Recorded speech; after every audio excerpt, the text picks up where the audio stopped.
15,000 feet over the North Sea, February 1944. The starboard gun turret of a Lancaster bomber is shredded open. Hydraulic fluid mixes with blood on the metal floor. Wind screams through jagged holes punched by cannon fire. The gunner inside, Sergeant James Ward, has no oxygen mask, no pressurization, and no reason to believe he'll live another 10 minutes. But he has a roll of fabric tape, and 2 enemy fighters closing in. The air war over Europe is a mathematics of survival. For every 100 bombers that cross the Channel, 12 will not return. The men inside them know this. They carry the arithmetic in their chests, unspoken, heavy as flak jackets. Winter 1944. RAF Bomber Command is bleeding aircrew faster than training schools can replace them. The doctrine is brutal and simple. Fly straight, hold formation, trust the gunners to keep the fighters off. But doctrine assumes the guns will work. It assumes the turrets will rotate. It assumes hydraulic lines will hold pressure and oxygen will flow and plexiglass will stay intact. It does not account for what happens when all 3 fail at once. The Lancaster is a workhorse, 7 men, 4 engines, 63 feet of riveted aluminum carrying 7 tons of bombs into the heart of occupied Europe. It flies at night, low and heavy, through curtains of searchlight and flak. The rear gunner sits alone in a Perspex bubble, exposed on 3 sides, his back to the fuselage. He wears electrically heated gloves and boots. The temperature at altitude is 40 below zero. If the heating fails, frostbite sets in within minutes. If the turret jams, he becomes a spectator to his own death. James Ward is 22 years old. He grew up in a mining town in Nottinghamshire, where his father worked underground and his mother mended clothes by lamplight. Ward joined the RAF in 1942, not out of patriotism, though he felt that too, but because the alternative was waiting for conscription. He trained as an air gunner at bases in Canada and Scotland. He learned to track a target through a gun sight while the aircraft bucked and yawed. He learned to strip a Browning machine gun blindfolded. He learned that most gunners died in the first 5 missions. This is his 18th. The target tonight is Brunswick, an industrial city in Lower Saxony, factories producing tank engines and artillery shells. The bomber stream, over 400 Lancasters, assembles over the English coast just after dusk. They climb in darkness, running lights off, navigating by dead reckoning and the faint glow of instrument panels. Inside each aircraft, the crew is silent. The intercom crackles occasionally with position checks. The gunners test-fire their weapons in short bursts. Tracer rounds arc away into the void. Ward settles into his turret as they cross the coast. He rotates the dome left and right, checking traverse. The quartet of Brownings responds smoothly. Hydraulics, hum. He flexes his fingers inside the heated gloves. Everything is functioning. Everything is cold and loud and routine. Until it isn't.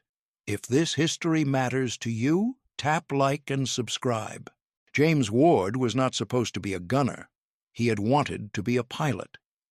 During initial assessment, instructors noted his reflexes, his spatial sense, his calm under simulated pressure.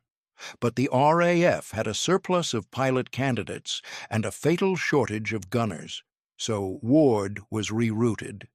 He did not complain. Complaining changed nothing. His instructors remembered him as methodical. He did not rush through drills. He asked questions about mechanisms, why the feed chute angled a certain way, how the interrupter gear prevented firing through the propeller arc.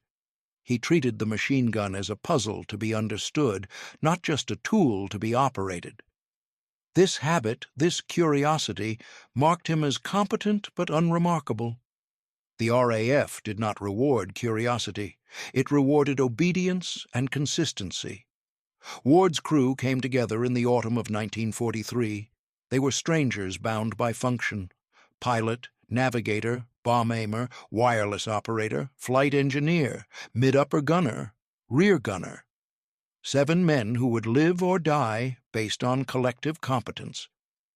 They trained together for 8 weeks, learning each other's voices on the intercom, each other's rhythms under stress. The pilot was a farm boy from Yorkshire. The navigator had studied mathematics at Cambridge. The bomb aimer was a former shop clerk. They flew practice runs over the Scottish Highlands, simulating night bombing in weather that tried to kill them even without enemy intervention. Ward's role was singular: defend the rear. The Lancaster's tail was its most vulnerable point. German night fighters, Messerschmitt Bf-110s and Junkers Ju-88s, attacked from below and behind, exploiting the blind spot under the fuselage. A good rear gunner could spot the silhouette, call evasive action, and put enough rounds into the fighter's nose to break off the attack. A poor gunner never saw what hit him. Ward was good, not exceptional, not an ace, but steady. He completed his first 5 missions without incident, then 10. The odds began to tilt in his favor. Survival became statistically plausible. He allowed himself to think past the war. Maybe a job in engineering, maybe a small house near his parents, maybe a future that was not measured in sorties. But statistical plausibility is not certainty. And February 1944 brings a surge in Luftwaffe night fighter activity. New tactics, upward-firing cannons mounted behind the cockpit, schräge Musik, they call it, jazz music. The fighters slide beneath the bomber, invisible to the gunners, and fire up into the fuel tanks. The Lancaster erupts. No warning, no chance. Ward knows this. Every gunner knows this. It is the unspoken terror that sits behind every mission briefing. The 19th of February, 1944. The bomber stream is 2 hours into the mission. They are over the Dutch coast, approaching German airspace, when the first fighter makes contact. It comes from below, just as doctrine predicts. The mid-upper gunner spots it first, a shadow rising through the darkness, and calls evasive action. The pilot banks hard left. The Lancaster shudders. Bomb load shifts. The gunners open fire. Ward tracks the Bf-110 through his turret.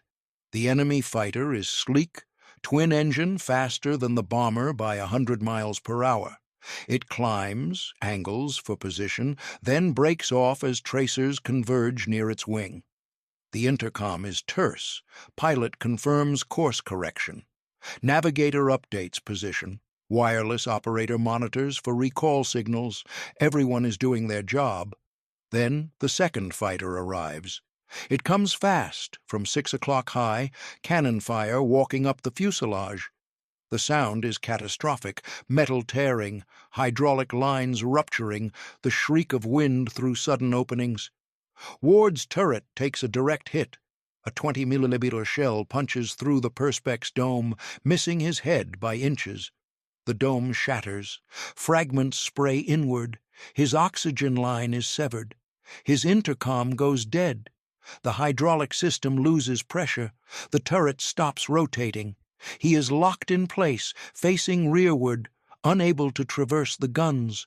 The wind at 15,000 feet is a physical force. It strips the breath from his lungs. The temperature is -40. His face is instantly numb. He can feel frostbite starting in his cheeks, his nose, his ears, and the fighter is coming back. Ward tries the manual traverse. The crank is stiff, almost immovable without hydraulic assist. He forces it, using both hands, dragging the turret a few degrees at a time. His gloves are thick. His fingers are already losing sensation. The gun sight is gone, blown away with the Perspex. He is aiming by instinct and geometry. The Bf-110 lines up for another pass. Ward can see the muzzle flashes from its nose cannons. He estimates lead, elevation, deflection. He presses the trigger. The Brownings hammer. Spent casings pile at his feet. Tracer rounds arc into the night. The fighter peels away. Ward does not know if he scored hits. He knows only that it is not pressing the attack. Not yet. But his turret is destroyed. The dome is gone. His oxygen is gone. The hydraulics are gone. And they are still an hour from the target. 2 hours from home. He reaches for the intercom to report status. The wire dangles, useless. He is alone. Ward assesses the damage with the methodical calm drilled into him by training. Panic is a luxury. Panic uses oxygen the body no longer has. He inventories what remains. 4 machine guns, still functional. Manual traverse, sluggish but operational. Ammunition belts, 3/4 full. And in the corner of the turret, secured in a toolbox, a roll of fabric tape. The tape is standard issue. Heavy canvas backing, rubberized adhesive, used for temporary repairs to fabric control surfaces, sealing minor leaks, reinforcing stressed points. It is not designed for structural work. It is certainly not designed to seal a shattered gun turret at altitude. Ward begins anyway. He tears off strips with his teeth. His gloves are too thick for fine manipulation. He presses the tape over the largest holes in the Perspex frame, overlapping edges, smoothing it down despite the wind resistance. The tape holds, barely. It reduces the airflow just enough to make breathing possible. Not comfortable, not safe, but possible. He moves to the hydraulic lines. They are torn open, leaking fluid across the turret floor. He cannot repair them, but he can stop the leak from spreading. He wraps tape around the ruptures, binding them closed. The hydraulics remain dead. There is no pressure left to restore, but at least the fluid stops spraying into his face. Each action takes minutes. His hands are clumsy. The cold is numbing his thoughts. He knows that at this altitude, without oxygen, he has perhaps 15 minutes before hypoxia renders him unconscious. He has already used 10, and then the fighter returns. It comes from below, angling upward, confident that the Lancaster's rear turret is neutralized. Ward sees it through the gaps in his makeshift tape patchwork.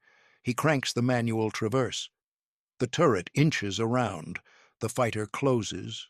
Ward centers the gun sight, what remains of it, and fires. The Brownings erupt. 4 streams of 50 caliber rounds converge on the fighter's nose. Ward does not aim for the cockpit. He aims for the engine nacelle, the wing root, the fuel lines. He fires in controlled bursts, walking the tracers across the target. The Bf-110 shudders. Smoke trails from its port engine. It breaks left, abandoning the attack, descending into the darkness. Ward lowers his guns. His breath comes in shallow gasps. The tape around the turret edges, flutters, but holds. He does not know if the fighter is destroyed or merely damaged. He knows only that it is gone. For now. The bomber stream reaches Brunswick 30 minutes later. The city below is ablaze. Pathfinders have marked the target with incendiaries. The main force drops its payload in waves, 1,000-pound high-explosive bombs, clusters of incendiaries, delayed action mines. The sky is bright with flak. The ground erupts in geometric patterns of fire. Ward's Lancaster releases its load and turns for home. The pilot pushes the throttles forward. Speed is survival. The faster they clear enemy airspace, the fewer fighters they will face. But speed increases the wind pressure on Ward's turret. The tape begins to peel. He presses it back down with his palm. The adhesive is freezing, losing grip. He applies more strips, layering them over the weakening sections. His oxygen deprivation is severe now. His vision tunnels. His thoughts fragment. He focuses on simple tasks. Watch the sky, rotate the turret, keep the guns ready. And then, impossibly, a third fighter appears. This one is a Junkers Ju 88, faster than the Bf-110, more heavily armed. It comes from the starboard side, crossing behind the bomber, lining up for a deflection shot. Ward cranks the traverse. His arms are lead. The turret swings with agonizing slowness. The Ju-88 opens fire. Cannon rounds streak past the tail. One clips the vertical stabilizer. Another punches through the fuselage behind Ward's turret. The Lancaster yaws. The pilot corrects. Ward keeps cranking. The fighter slides into his field of fire. He does not wait for a perfect solution. He presses the trigger and holds it down. The Brownings roar. Tracers lash across the night. The Ju-88 is silhouetted against the fires below. Ward walks his fire across its fuselage, from tail to nose, stitching a line of impacts along the canopy. The fighter's nose drops. It rolls inverted. Flames bloom from its cockpit. It spirals downward, out of control, trailing smoke and debris. Ward releases the trigger. His guns are empty. The barrels glow red in the darkness. He slumps back against the turret wall. The tape holds, barely. The wind howls through the gaps. His face is frostbitten. His lungs burn. But the sky behind the Lancaster is empty. No more fighters come. The Lancaster crosses the North Sea at dawn. The crew is silent. The intercom remains dead in Ward's turret. He does not know if the others are alive. He watches the sun rise over the water, a pale disk in a gray sky. His hands are black with frostbite. His tape patchwork is in tatters, but the turret held. They land at their base in Lincolnshire just after 7 in the morning. Ground crew swarm the aircraft. They count the holes, over 40 cannon strikes, dozens of bullet impacts. They stare at the rear turret, at the shattered Perspex, the improvised tape seals, the frozen blood on the floor. Ward is extracted from the turret. He cannot walk. His legs have been locked in position for over 6 hours. Medical personnel carry him to the infirmary. His frostbite is severe but not fatal. His lungs will recover. His hearing, damaged by hours of unprotected exposure to gunfire and wind, will not. The intelligence officer interviews him that afternoon. Ward describes the engagements. The officer records 2 confirmed kills, one Bf-110, one Ju-88. Both credited to Ward. He is the only gunner in the squadron to have scored kills from a turret with no Perspex, no oxygen, and no hydraulics. His pilot recommends him for a decoration. The squadron commander endorses it. 6 weeks later, Ward receives the Distinguished Flying Medal. The citation notes his courage, his resourcefulness, and his refusal to abandon his post despite catastrophic damage. But the real story spreads differently. It moves through the gunner community, whispered in briefing rooms and dispersal huts. The story of the rear gunner who patched his turret with tape and kept fighting. It becomes a legend, not because it is extraordinary, though it is, but because it is believable, because every gunner knows that survival is a matter of inches and improvisation, because they all carry a roll of fabric tape in their kit now. Ward flies 16 more missions. He survives the war. He never speaks publicly about the night over Brunswick. When asked, he shrugs. He says he did what needed doing. He says the tape held. He says he was lucky. Luck had nothing to do with it. James Ward returned to Nottinghamshire in 1945. He worked as a mechanic, married a schoolteacher, raised 3 children. He attended squadron reunions infrequently. He did not wear his medal. When his grandchildren asked about the war, he told them about the friends he lost, not the fights he won. He died in 1989, aged 67. His obituary in the local paper ran 4 paragraphs. It mentioned his service. It did not mention the tape. But the lesson endures, not in monuments or museums, but in the thousands of small decisions made by ordinary people under impossible conditions. The instinct to act when systems fail. The refusal to accept that damage equals defeat.